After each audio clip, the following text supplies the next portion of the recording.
오늘은요, 아이의 학습 능력을 높이는 엄마의 말습관 마지막 시간이고요. 또 우리 엄마의 말습관 전체 마지막 시간입니다. 5번째, 모르거나 틀려도 괜찮다고 이야기하자. 첫 번째 이야기.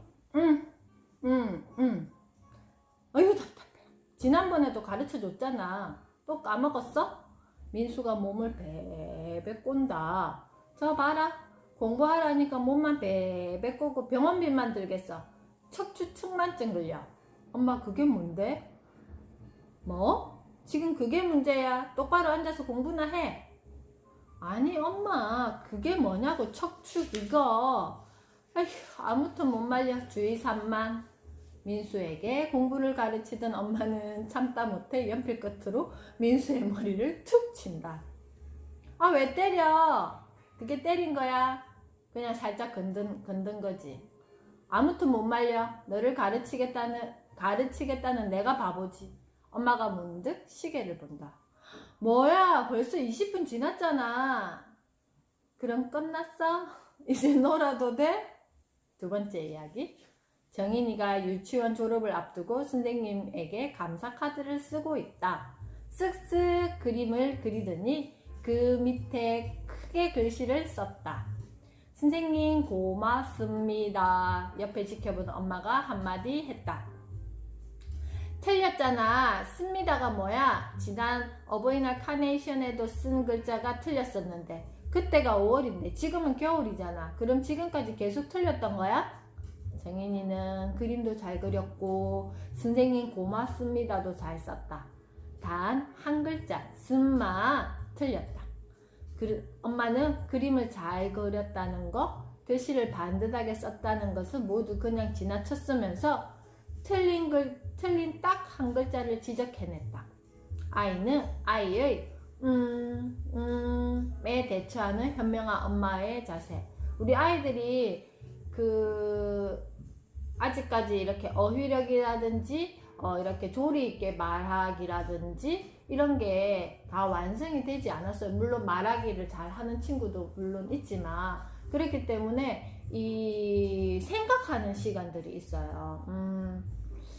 하면서 어떤 말을 끄집어낼까 이런 생각하는 시간들이 있어요. 그런 어떤 상황일 때 현명한 엄마의 자세. 20분. 7살 아이에게는 결코 짧지 않은 시간이다. 보통 유아기 아이들의 집중 시간은 15분 내외다. 15분도 굉장히 긴 거예요. 그래서 초등학교의 수업 시간이 40분과 큰 차이가 나는 유아기의 집중 시간 왜 이렇게 짧은지를 묻는다면 그나마 아이들이 가능한 시간이라 그렇다. 그에 비하면 20분은 길다. 겨우 5분 차이지만 집중을 요하는 것이 공부라면 분명히 짧지 않은 시간이다. 엄마들은 생각한다. 그래도 하긴 해야 하는데. 초등학교 가서 적응하려면. 맞죠? 초등학교 수업 시간이 40분인데 이 40분을 앉아있지 못하면 분명히 아이가 수업 시간에 방해를 줄 것이며 또 어때요? 힘들어 하잖아요. 그래서 엄마는 보통 7살 엄마들은 그런 걱정도 하실 거예요. 초등학교에 가서 생활을 적응해야 되니까. 그래서 오늘 우리 이 되돌림 놀잇감 수업할 것도 그냥 어떤 학습의 목적으로 아이를 이렇게 집중력 있게 앉아 있는 연습을 한다는 거 외에 다른 놀이로서도 충분히 할 수 있다라는 거예요. 많은 엄마들이 여기는 한국이지 핀란드 같은 북유럽 국가가 아니라면서 유치원 졸업 전에 한글 떼기와 구구단 외우기에 열을 올린다. 소수의 영재들을 비교 대상으로 삼으며 옆집 아이는 벌써 동화책을 막힘없이 읽던데요 라는 말을 한다. 지금까지 수많은 아이들을 만나왔지만 그렇게 대단한 아이는 많지 않다. 구구단은 2학년 때 수학 과정에 나오는 거 아시죠? 저번에 지난주에 저희가 계란판 했잖아요. 그것도 아이들이 구구단 놀이 하는 거, 더하기 빼기 놀이 하는 거 굉장히 좋은 도구입니다. 지금 유치원 교육 과정이기 때문에 제가 굳이 그런 어떤 활동은 하지 않지만 어떻게 하실 응용하실 수 있는지 이해는 되시죠? 근데 한글 떼기라는 말은 뭔가 우리가 의무감이 있는 것 같잖아요. 7세까지는 적어도 듣고 말하고 읽고 쓰고가 조금 자유로우면 초등학교 1학년 교육과정 우리 그 책을 이렇게 봤을 때 훨씬 자유롭게 내가 그 속에서 아이들이 그 자기의 어떤 것을 끄집어내고 담아낼 수가 있어요. 그런데 그게 되지 않았을 때는 조금 힘들어요. 그래서 한글 떼기라는 말보다 저는 우리 아이들과 지금 그림책 놀이 이렇게 활동을 하고 그 이전에는 NI를 가지고 활동을 이렇게 했어요. 했는데 그 그림책 놀이를 제가 7세 아이들에게 어떤 목표를 둔 게 뭐냐 하면은 듣고 말하기는 다 완성되어서 7세에 오잖아요. 그런데 이제 읽을 수 있고 읽을 수 있고 그리고 그 내가 생각하는 것을 쓰고 그 생각을 자연스럽게 말할 수 있는 거. 그래서 저희가 2007년도부터 방송국 기자 활동을 했었는데요. 이게 어느 순간 엄마들의 스트레스가 되어 있다는 걸 제가 확인을 했어요. 5월이 되면 아이들이 쓰기와 읽기가 안 되는 아이들이 굉장히 스트레스를 받고 있다라는 것을 제가 확인을 했고, 그 이유가 뭘까라고 제가 생각했을 때, 물론 우리가 교육 과정 속에서 읽고 쓰고의 어떤 활동들이 충분히 들어가지만 이게 개별적으로 척도가 없었던 거예요. 그래서 개별적인 어떤 척도에 따라서 개별 터칭이 이루어져야 되는데 이렇게 전체 아이들을 함께 이렇게 하다 보니까 그런 어떤 개별 터치할 수 있는 시간적 여유와 그리고 어떤 이렇게 개별 활동들을 할 수가 없었어요. 그래서 이번에 아이들과 함께 그림책 그 활동을 하면서 개별 저희가 매달 우리 아이 성장 맵해서 선생님들이 평가 도구를 가지고 평가를 하면서 다음 달에는 어떤 부분을 어떻게 도와줄 것인가, 이게 개별적으로 다 프리젠테이션을 해요. 전체 선생님들이 예쁜 반, 고운 반, 씨앗반, 새싹반, 열매반 아이들이 이렇게 그 전체 프린트를 해가지고 와서 오늘 목요일이니까 오늘 10월 그 프리젠테이션을 하는 날이에요.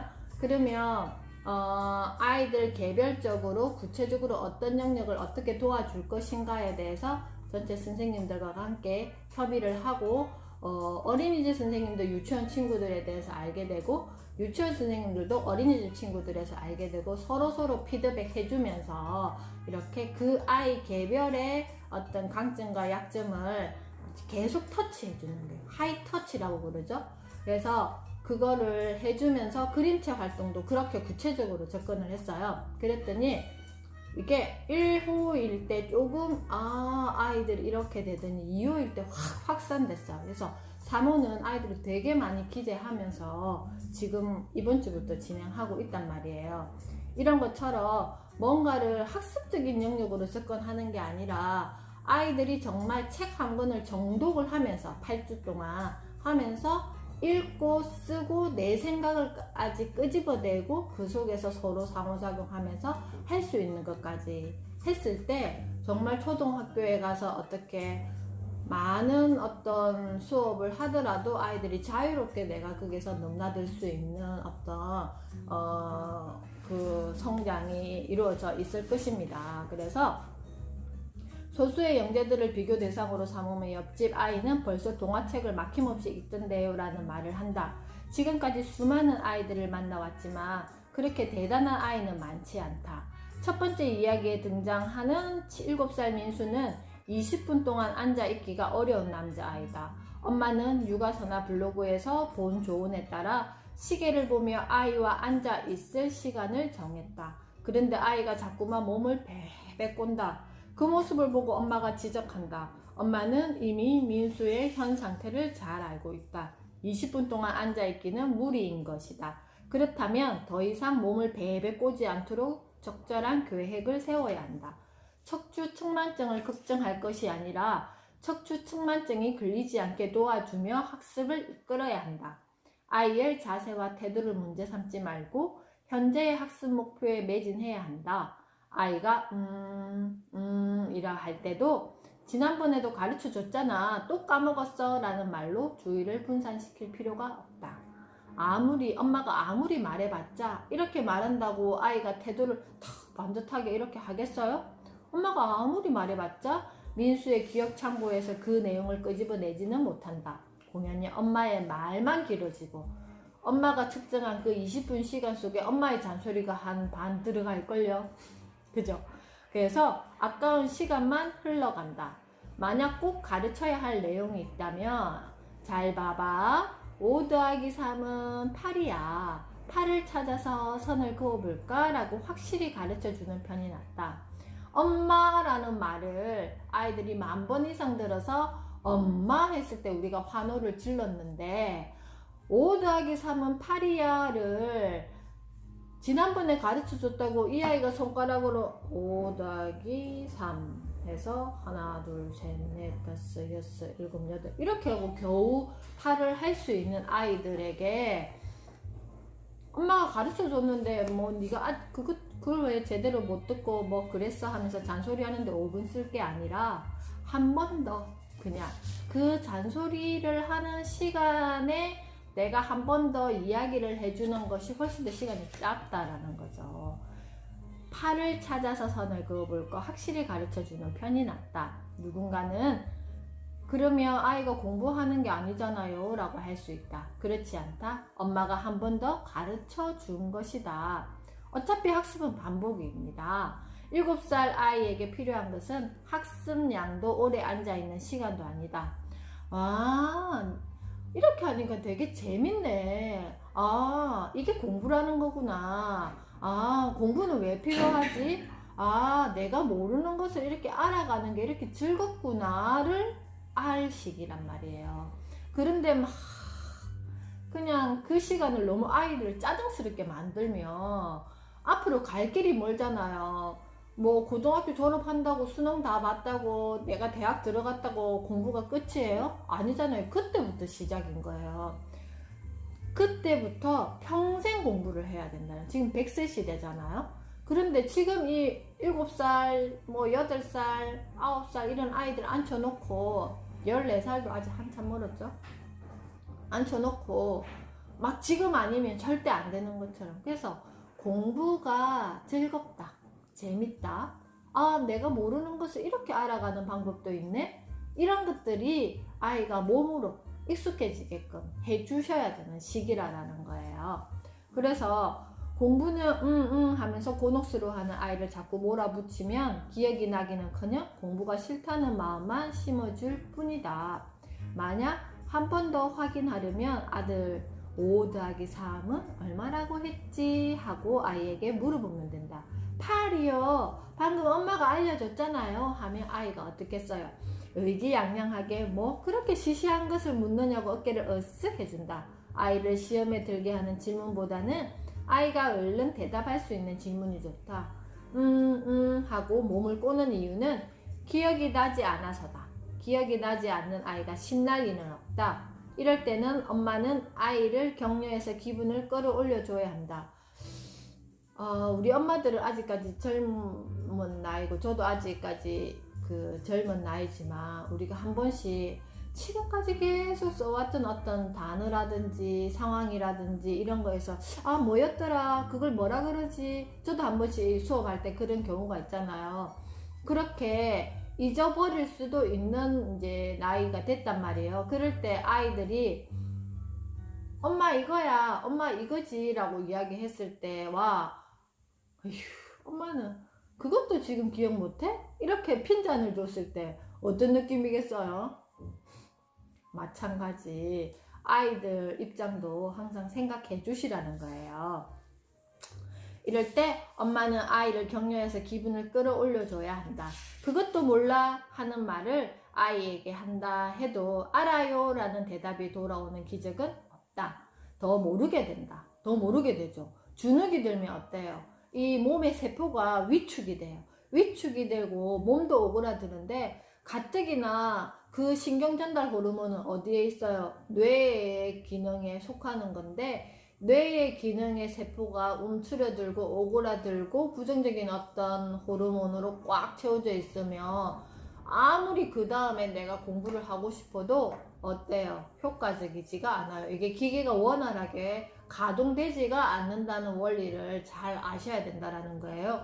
좋은 어떤 윤활유가 있어야지 기계가 원활하게 잘 돌 텐데 이미 신경전달 호르몬에서 부정적인 어떤 호르몬으로 변형돼 버렸어요. 누구 때문에? 엄마의 말 때문에. 그래서 아이는 아무리 좋은 어떤 감정을 끄집어내서 책을 보려고 해도 이미 짜증이 나 있기 때문에 결국은 그 짜증과 엄마의 감정이 만나서 둘이서 폭발을 한다는 거죠. 구부정하게 앉으니 엄마 눈에는 당연히 곱게 보일 리 없다. 가뜩이나 지난번에 가르쳐준 내용인데 모른다고 하는 아들 답답증과 안타까움이 꽥 소리로 나오기 십상이다. 우리가 선생님이 되어서 남의 아이들, 이렇게 내 아이가 아닌 다른 아이를 가르친다고 생각해 보세요. 그때 우리가 어휴 그것도 몰라?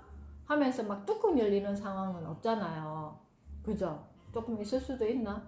그런데 그때는 어때요? 어쨌든지 이 아이가 모르니까 내가 친절하게 어쨌든지 나의 어떤 능력과 아이에게 가르쳐 주려고 아이 입장에서 가르쳐 주려고 선생님들은 노력하시잖아요. 그것처럼 항상 제가 남의 아이 보듯이 우리 아이도 마찬가지라 더 정성을 다해야 되는데 이게 본능적으로 내 자식은 나의 어떤 유전자, 나의 염색체가 2분의 1 포함되어 있기 때문에 아직까지 아이가 이렇게 완성되지 않았음에도 불구하고 엄마는 이만큼 해줄 것이라는 어떤 욕심이 있기 때문에 기대와 욕심이 있기 때문에 자꾸 이렇게 내 의지와 상관없이 이렇게 되는 거예요. 그래서 그걸 빨리 알아차리고 자꾸 닫아야 돼요. 그런 어떤 마음을. 그래서 다시 다른 말로 변형시켜야 된다라는 거예요. 꽥소리 하면 뭐 할 거예요? 꽥소리 한다고 어이구 우리 엄마가 지금 내가 몰라서 너무 속상해 했네. 내가 이제 정신 똑바로 차리고 우리 엄마가 어떻게 내한테 이야기하는지 잘 들어가지고 이제 실수 안 해야지. 천만의 말씀. 그죠? 내 자식은 내가 가르치지 못한다라는 말이 괜히 나온 것은 아니다. 하지만 이 말을 충분히 바꿀 수 있다. 엄마의 말을 조금만 다듬으면 놀랍게도 즐거운 시간이 된다. 아이가 학습에 눈부신 발전은 보이지 않더라도 최소한 엄마와 함께하는 공부는 신난다고 생각할 것이다. 엄마랑 같이 공부할까 하면 공부 안 해. 싫어 라고 하지는 않을 것이다. 아이가 모르거나 틀렸어도 괜찮다고 말하면 된다. 틀리면 모르면 다시 하면 되죠. 맞죠? 아이의 학습 수준, 엄마의 기대 수준이 막는다. 그래서 너무 높은 기대를 하지 말고 이만큼 올려놓지 말자는 거예요. 딱 아이의 그 수준에서 우리가 탐색해야 된다라는 거예요. 다른 애는 동화책을 줄줄 읽던데 넌 7살이나 돼서 큰일 났다.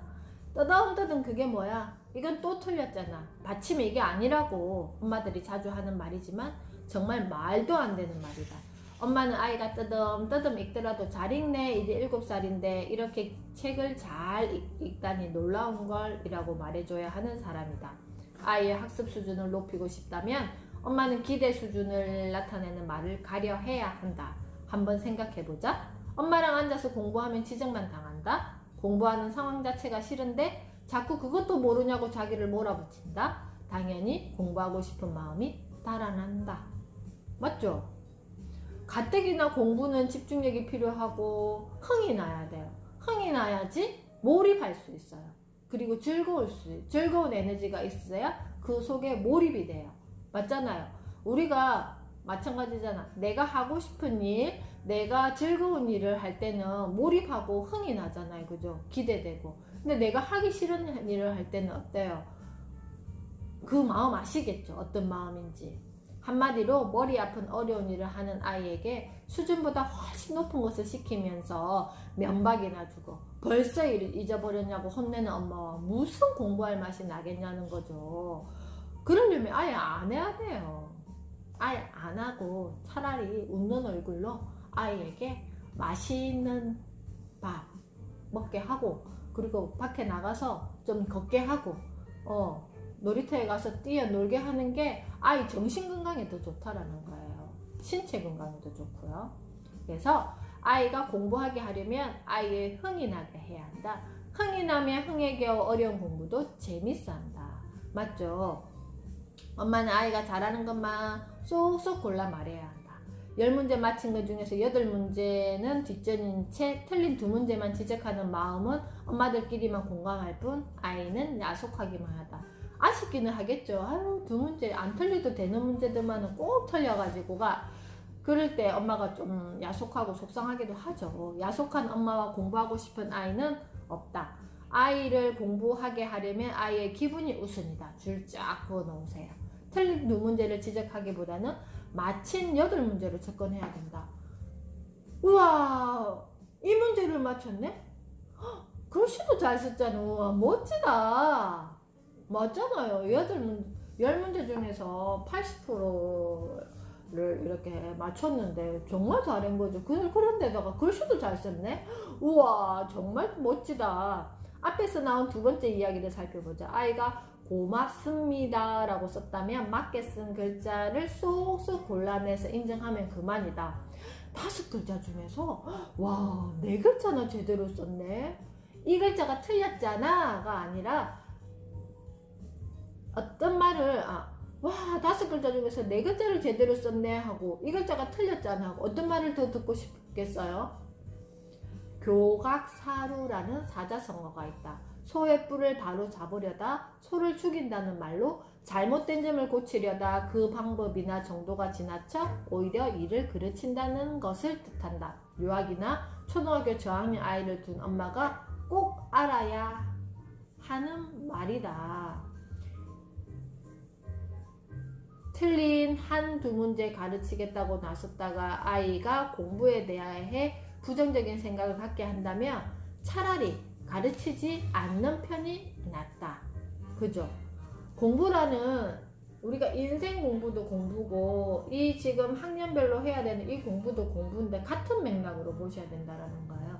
그래서 정말 긴 여정으로 이렇게 가야 되는데 이 글자가 틀렸잖아 가 아니라 우와, 5글자가 있었는데 하나, 둘, 셋, 4글자나 맞췄네 라는 여정으로 가야 된다라는 거예요.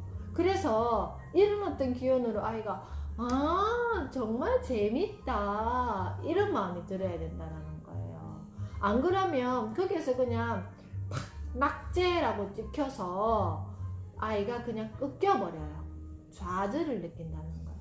그래서 아직 완성되지는 않았지만 그래도 잘했네, 이것도 잘했네, 이런 어떤 마음으로 하나하나씩 짚어가야지 그것이 걸음이 돼서 마음의 어떤 걸음이 돼서 에너지가 돼서 아이가 훨씬 더 성장할 수 있다는 거예요. 맞힌 글자로 아이의 기분을 어색하게 한 다음 틀린 부분을 알려주면 된다. 그것도 기분 좋게 가르치는 것이다. 아이의 기분이 좋아야지 어떻게 한다고요? 학습 목표를 달성할 수가 있다. 긍정을 먼저 하고 그 다음에 약간의 터치, 부정, 그 다음에 다시 표 안 나게 긍정의 원리 이렇게 마무리를 하면 된다. 우와, 이거 맞췄네, 이건 틀렸는데 이렇게 하면 되지 않을까? 약간 터치했어요. 그죠? 약간 기분 나쁘지 않죠? 이건 틀리긴 틀렸는데 이렇게 하면 되지 않을까? 엄마가 뭔가 권유했어요. 그죠? 명령 아니고. 그럼 다시 써볼까? 와, 잘했어. 고맙습니다. 우와, 잘 썼어. 고자도 맞고 맙자도 맞고 니다도 맞았어. 고맙습니다. 5글자 중에서 고맙니다. 우와, 4글자 제대로 썼네. 칭찬을 받고 기분이 좋아진 아이가 틀린 글자를 찾아낼 것이다. 제대로 쓴 글자는 엄마가 이미 알려줘서 쉽게 찾을 수 있다. 엄마, 근데 고맙니다며 다 제대로 쓴 거 아니잖아. 그래? 벌써 눈치챈 거야? 엄마가 가르쳐 주지도 않았는데? 잘 알아맞혔네. 얼마나 현명한 엄마인가. 틀렸다는 말 대신에 아이의 말만 받아 틀린 사실을 알아맞혔다라고 표현하니 말이에요. 그럼 어떤 글자를 고치면 될까? 이거 그래 어떻게 쓰면 될까? 씁니다 라고 소리 나니까 씀인 것 같은데 소리로는 맞는데 이거는 쓸 때는 습이라고 쓰는 거야. 써야 하는 거야. 엄마는 아이의 능력과 수준에 맞춰 내용을 알려주고 가르쳐주면 된다. 이 시간은 단순히 공부 시간이 아니다. 엄마와 아이가 나누는 교감 시간. 어떻게? 상호작용의 시간이다. 그 어떤 가치로도 환산할 수 없는 너무나도 귀한 시간이다. 아시겠죠? 아이 앉혀놓고 그냥 죽자 살자와 막 학습지 해야 되고 문제집 이만큼 풀어야 되고 그거 했나 안 했나 막 눈에 막 안테나 세워가지고 체크하고 이런 거 절대 하지 마세요. 아시겠죠? 아이에게 긍정? 어떤 내가 뭔가 아이에게 도움 줘야 될 상황이 나타나면 방금 제가 뭐라 그랬어요? 도움 줘야 될 상황이 나타나면 내가 짜증내고 화내고 잔소리하는 상황이 아니라 아이에게 도움 줘야 되는 상황이 나타나면 공식이 있었죠. 긍정? 네 글자나 맞췄네 해놓고 이건 틀렸는데 어떻게 하면 좋을까? 약간의 부정을 터치하고 또 어떻게? 그럼 다시 한번 써볼까? 잘했어 라고 긍정으로 포장해버린다라는 거예요. 매사에 어떤 거에 있어서 아이가 만약에 뭐 문제를 풀어야 돼, 10문제를 풀어야 돼. 그런데 처음부터 선생님 처음부터 모르겠다고 그냥 이렇게 짜증내면 그때는 어떻게 해야 돼요? 그때는 어떻게 하겠어요? 하기 싫은 마음이 있는 거잖아요. 그거는 내가 몰라서 모르는 것도 있겠지만 그럴 경우에는 아이들이 처음부터 그냥 그게 보기 싫은 거예요. 하기 싫은 거예요. 그래서 그 마음을 인정해줘요. 너가 뭔가가 지금 불편함을 또 환기시키고 조금 재미있는 걸 가지고 차라리 다른 것을 응용해서 환기시키고 좀 둘러가는 게 낫지. 거기에서 그것부터 처음부터 네가 하기 싫으니까 엄마한테 그렇게 이야기하재부터 시작해서 서로의 어떤 감정을 나쁘게 할 필요는 없다라는 거예요. 그런데 중요한 것은요, 이렇게 순간순간 질문하는 거 굉장히 어려워요. 어렵고 그 상황에 분명히 알겠어. 긍정, 부정 터치, 긍정 알겠어. 근데 이 상황에 내가 어떤 말을 어떻게 해야 될지 바로바로 말 안 나와요. 우리가 그런 훈련이 안 돼 있다 그랬잖아요. 그래서 이제 또 두 번째 책을 가지고 훈련을 한번 구체적으로 해 볼 거예요.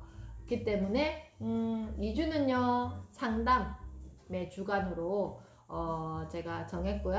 그리고 11월 셋째 주부터 이 책을 읽을 것입니다. 그래서 미리 책 이렇게 준비해 주시면 되겠고요. 여기에는 보면 제가 항상 책을 사면 저는 이렇게 제목을 차례를 이렇게 좀 복사를 해주는 편입니다. 뭐 복사 그게 없으면 아니면 큰 이렇게 제목만 이렇게 먼저 A4 종이에다가 기록해서 쭉 한번 이 책은 도대체 무슨 이야기를 하는 책인지 이렇게 보는 편인데요.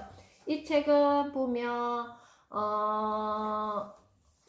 자존감이 높고 생각이 깊은 아이로 자란다 해서 일상 사고력 확장시키는 키워드 질문법, 긍정 사고력 장착시키는 기분 좋은 질문, 아이의 뇌를 춤추게 하는 질문 꼬리 물기, 생각의 깊이가 달라지는 비결, 질문 주고받기, 협동력과 소통력을 키우는 서무국의 노래 편이 있고요. 2부는요. 혼자 공부하고 앞장서 토론하는 아이로 자란다. 여기도 공부가 나오죠. 아이의 흥미를 고취시키는 미디어 질문놀이, 말의 속뜻을 이해하고 지혜를 키우는 속담 질문 만들기, 탈무드 대신 신문, 한국형 하브루타 대화법, 지적 호기심과 공부 두뇌를 깨우는 질문으로 토론하기. 우리가 이 책을 읽으면서 좀 답답했던 거, 그럼 뭐 그때그때마다 어떻게 말을 해야 되는지에 대해서 여기서 좀 속 시원하게 아마 해결이 될 것 같습니다. 그리고 3부는요, 스스로 행복을 찾는 아이로 자란다. 내 아이의 만가지 가능성을 여는 신문 속 진로 인문학. 이렇게 계속 신문 나오죠? 우리 집에 신문 구독해야 되겠죠? 신문 구독 하시는 분, 저요 한번 해보세요. 아이가 지금부터 신문 구독 하셔야 돼요. 그래야지만 나중에 초등학교, 중학교, 고등학교 가서 일상의 어떤 경제, 사회, 정치, 여러 가지 세계사, 한국사까지 신문에 다 그때그때 랜덤으로 연재되어 나와요. 그래서 신문은 백과사전이라고, 우리가 미래를 살아갈 백과사전이라고 저는 정말 강추합니다. 그래서 여기에도 되어 있잖아요. 내 아이 만가지 가능성을 여는 신문 속 진로 인문학, 마음 상태를 표현하기 좋은 이미지로 대화하기, 공감력을 높이는 동화책 토론 질문법 돼 있죠.